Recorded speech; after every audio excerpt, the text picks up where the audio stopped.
بسم اللہ الرحمن الرحیم۔ حضرت ابو ہریرہ رضی اللہ تعالیٰ عنہ سے روایت ہے کہ رسول اللہ صلی اللہ علیہ وآلہ وسلم نے ارشاد فرمایا کہ دو سور پھونکنے کے درمیان 40 کا فاصلہ ہوگا۔ صحابہ نے عرض کیا، اے ابو ہریرہ 40 دن کا فاصلہ ہوگا؟ تو ابو ہریرہ رضی اللہ تعالیٰ عنہ نے جواب دیا، میں اس بات سے انکار کرتا ہوں۔ پھر عرض کیا کہ 40 سال کا فاصلہ ہوگا؟ اس بار بھی ابو ہریرہ رضی اللہ تعالیٰ عنہ نے فرمایا کہ میں اس بات کا انکار کرتا ہوں۔ پھر عرض کیا صحابہ نے کہ کیا 40 مہینے کا فاصلہ ہوگا؟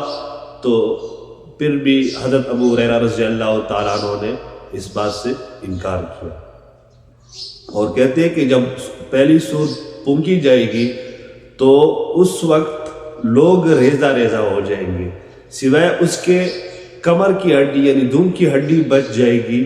پھر اسی دم کی ہڈی سے انسان کو دوبارہ پیدا کیا جائے گا، اور پھر اللہ تعالیٰ آسمان سے ان پر بارش برسائیں گے، اور پھر لوگ اس طرح اگیں گے جیسے زمین سے سبزہ اگتا ہے۔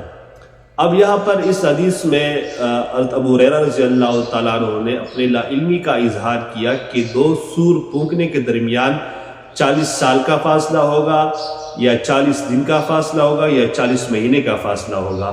لیکن دوسرے حدیث مبارکہ سے یہ ثابت ہوتا ہے کہ دو سور پھونکنے کے درمیان 40 سال کا فاصلہ ہوگا، یعنی پہلی سور جب حضرت اسرافیل علیہ السلام پھونکیں گے تو لوگ سارے بے ہوش ہو جائیں گے، اور اس کے بعد جب دوسری سور پھونکیں گے تو یہ اس کے درمیان 40 سال کا فاصلہ ہوگا، تو لوگ پھر دوبارہ زندہ ہو جائیں گے۔